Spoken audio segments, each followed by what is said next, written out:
Hello dears, നമ്മുടെ fluency ചലഞ്ചിലെ ഇന്ന് നമ്മൾ ഡിസ്കസ് ചെയ്യാൻ പോകുന്നത് ഒരു കാര്യം ചെയ്യുകയാണോ എന്നെങ്ങനെ ചോദിക്കാം എന്നുള്ളതാണ്.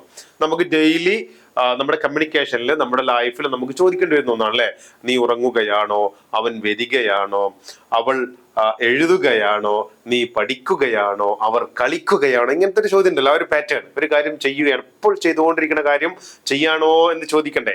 ആ ഒരു ചോദ്യം നമുക്ക് എങ്ങനെ ഇംഗ്ലീഷിൽ ചോദിക്കാം എന്നുള്ളതാണ് നമ്മൾ ഇന്ന് പഠിക്കാൻ പോകുന്നത്. ഒരു കാര്യം ചെയ്യുകയാണോ എന്നെങ്ങനെ ചോദിക്കാം. ഇതിന് നമ്മൾ ഉപയോഗിക്കുന്നത് am, is, are എന്നുള്ള ക്വസ്റ്റ്യൻ വേർഡ്സ് ആണ്. ഒരു കാര്യം ചെയ്യുകയാണ് എന്നെങ്ങനെ പറയാം എന്നുള്ളത് നമ്മൾ പഠിച്ചിട്ടുണ്ടായിരുന്നു. ആമും ഈസും ആറും ഉപയോഗിച്ചിട്ടാണ് ഒരു കാര്യം ചെയ്യുകയാണ് എന്ന് പറയാൻ നമ്മൾ പറഞ്ഞായിരുന്നു. അപ്പൊ ഇതേ കാര്യം ചെയ്യുകയാണോ എന്ന് ചോദിക്കണമെങ്കിൽ വളരെ സിമ്പിൾ ആണ്. ഈ ആം, ഈസ് അല്ലെങ്കിൽ ആർ എന്നുള്ളത് നമ്മുടെ സെന്റൻസിന്റെ സ്റ്റാർട്ടിങ്ങിലേക്ക് കൊണ്ടുവന്നിട്ട് അങ്ങ് ചോദിച്ചാൽ ആ കാര്യം ചെയ്യുകയാണോ എന്നുള്ള ചോദ്യം നമുക്ക് ഈസി ആയിട്ട് ചോദിക്കാൻ പറ്റും. ക്ലിയർ അല്ലേ? അപ്പൊ നോക്കിക്കോളൂ കേട്ടോ. ഒരു എക്സാമ്പിൾ നോക്കിക്കോളൂ. He is sleeping in the balcony. He is sleeping in the balcony നമ്മൾ ഇതിന്റെ മുമ്പ് പറഞ്ഞ ഒരു എക്സാമ്പിൾ ആണ്. അവൻ ബാൽക്കണിയിൽ ഉറങ്ങുകയാണ്. ഇപ്പൊ ചെയ്തുകൊണ്ടിരിക്കുന്ന ഒരു കാര്യമാണ്. അപ്പൊ നമുക്ക് ചോദിക്കേണ്ടത് അവൻ ബാൽക്കണിയിൽ ഉറങ്ങുകയാണോ എന്നാണ്. അപ്പൊ ഇങ്ങനെ ചോദിക്കണമെങ്കിൽ നമ്മളിപ്പോ പറഞ്ഞതനുസരിച്ച് ഈസ് എന്നുള്ളതിനെ എടുത്തിട്ട് ജസ്റ്റ് സ്റ്റാർട്ടിങ്ങിലേക്ക് അങ്ങ് ഇട്ട് കൊടുത്താല് ആ കാര്യം ചെയ്യുകയാണോ എന്നുള്ള ക്വസ്റ്റ്യൻ കിട്ടും. Is he sleeping in the balcony. അവൻ ബാൽക്കണിയിൽ ഉറങ്ങുകയാണോ. കണ്ടില്ലേ? ഈസ് എന്നുള്ളത് ജസ്റ്റ് സ്റ്റാർട്ടിങ്ങിലേക്ക് ഇട്ട് കൊടുത്തിട്ടുള്ളൂ. നമ്മൾ ഈ പറഞ്ഞ ചെയ്യുകയാണോ എന്നുള്ള ആ ഒരു ചോദ്യം നമുക്ക് ഉണ്ടാക്കാം. ഈസ് എവിടെ വരും, ആം എവിടെ വരും, ആർ എവിടെ വരും നമുക്കറിയാം, പറയേണ്ട കാര്യമില്ല അല്ലെ. സിംഗുലർ ആണെങ്കിൽ ഈസ്, ഐന്റെ കൂടെ ആം, ആൻഡ് പ്ലൂറൽ ആണെങ്കിൽ ഒന്നിൽ കൂടുതൽ ഉണ്ടെങ്കിൽ ആർ ആണ്. അടുത്തത് she is washing the clothes. അവൾ ഡ്രസ് അലക്കുകയാണ്, അല്ലെങ്കിൽ അവൾ വസ്ത്രങ്ങൾ അലക്കുകയാണ്. She is washing the cloth. അപ്പൊ അവൾ അലക്കുകയാണോ എന്നെങ്ങനെ ചോദിക്കാം? സെയിം ഈസ് എടുത്ത് എന്താക്കിയാൽ മതി, സ്റ്റാർട്ടിംഗിൽ ഇട്ട് കൊടുത്താൽ മതി അല്ലെ. Is she washing the clothes. Is she washing the clothes എന്ന് ചോദിച്ചാല് അവൾ അലക്കുകയാണോ, ഇപ്പോൾ ചെയ്യുകയാണോ എന്നുള്ള അർത്ഥത്തിനാണ് അത് വരുന്നത്. അപ്പൊ ഇനി അടുത്ത നോക്കിക്കോളൂ കേട്ടോ.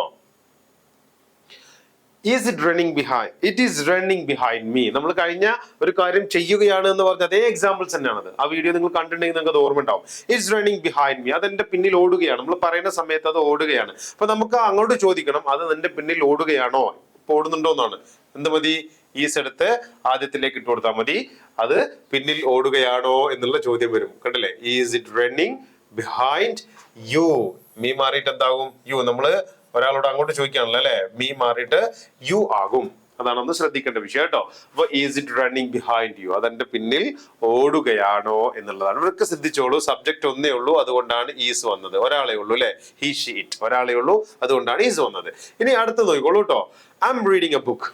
I M reading a book. ഞാനൊരു ബുക്ക് വായിക്കുകയാണ്. ഈയുടെ കൂടെ എപ്പോഴും ആം ആണ് വരിക. അപ്പൊ ഞാനൊരു ബുക്ക് വായിക്കുകയാണോ എന്നെങ്ങനെ ചോദിക്കുക? ഞാനൊരു ബുക്കാണോ വായിക്കണമെന്ന് ചോദിക്കൂലേ, അതെങ്ങനെ ചോദിക്കുക? ആം എടുത്ത് സ്റ്റാർട്ടിങ്ങിലേക്ക് ഇട്ടാൽ മതി. Am I reading a book. കേട്ടില്ലേ? Am I reading a book. ഞാനൊരു ബുക്ക് വായിക്കുക. അപ്പൊ ഒരു കാര്യം ചെയ്യുകയാണോ എന്നെങ്ങനെ ചോദിക്കാം എന്നുള്ളത് ഈസി ആയിട്ട് കിട്ടില്ലേ. You are making fun out of me. Same examples ആണ് കേട്ടോ, പെട്ടെന്ന് പഠിക്കാനുള്ള സെയിം എക്സാമ്പിൾസ് ഞാൻ കൊണ്ടുവന്നത്. You are making fun out of me. നീ എന്നെ കളിയാക്കുകയാണ്.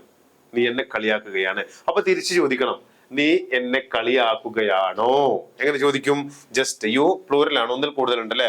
അപ്പൊ ആർ എടുത്തിട്ട് സ്റ്റാർട്ടിങ്ങിലേക്ക് ഇട്ട് കൊടുത്താൽ ചോദ്യമായി. Are you making fun out of me? Are you making fun out of me? നീ എന്നെ കളിയാക്കുകയാണോ. അപ്പൊ ഒരു കാര്യം ചെയ്യുകയാണോ എന്ന് ചോദിക്കാന് ആ സെന്റൻസിൽ വരുന്ന ഈ auxiliary verbs am, is or are എടുത്തിട്ട് സ്റ്റാർട്ടിങ്ങിൽ കൊടുത്താൽ മതി. They are watering the plants. അവ ചെടികൾക്ക് വെള്ളം നനയ്ക്കുകയാണ് അല്ലെ. അവ ചെയ്തുകൊണ്ടിരിക്കുന്ന കാര്യമാണ്. അപ്പൊ അവർ ചെടിക്ക് വെള്ളം നനയ്ക്കുകയാണോ എന്നെങ്ങനെ ചോദിക്കുക? ചെയ്യുകയാണോ എന്ന് ചോദിക്കാൻ ആർ എടുത്ത് എന്താക്കിയാൽ മതി, സ്റ്റാർട്ടിങ്ങിലേക്ക് ഇട്ട് കൊടുത്താൽ മതി. Are they watering the plants? Are they watering the plants? അവ ചെടിക്ക് വെള്ളം നനയ്ക്കുകയാണോ. അപ്പൊ വെള്ളം നനയ്ക്കുകയാണോ എന്ന് ചോദിക്കാൻ. അപ്പൊ സ്റ്റാർട്ടിങ്ങിലേക്ക് കൊണ്ടുവന്നിടുമ്പോഴേക്കും നമുക്ക് ചെയ്യുകയാണോ എന്നുള്ള ഒരു മീനിങ് കിട്ടും. ക്ലിയർ അല്ലേ? ഇത് ഇനി തെറ്റിക്കരുത് കേട്ടോ. അപ്പൊ നമുക്കിനി ഡെയിലി നമ്മള് പറയുന്ന സമയത്ത് നടന്നുകൊണ്ടിരിക്കുന്ന ഒരു കാര്യം ചെയ്യുകയാണോ എന്ന് ചോദിക്കാൻ ആം, ഈസ് ഓർ ആർ സ്റ്റാർട്ടിങ്ങിലേക്ക് ഇട്ട് കൊടുക്കുക. ആ പറയാനുള്ള ബാക്കി കാര്യങ്ങൾ പറഞ്ഞിട്ടും കൊണ്ട് ചോദിക്കുക, ഒരു കാര്യം ചെയ്യുകയാണോ എന്നുള്ളത് ഈസി ആയിട്ട് നിങ്ങൾക്ക് ഇനി പറയാൻ കഴിയും. നിങ്ങൾ ക്ലാസ് കേൾക്കുകയാണോ എന്നെങ്ങനെ ചോദിക്കാം? ഒന്ന് കമന്റ് ചെയ്യൂ കേട്ടോ.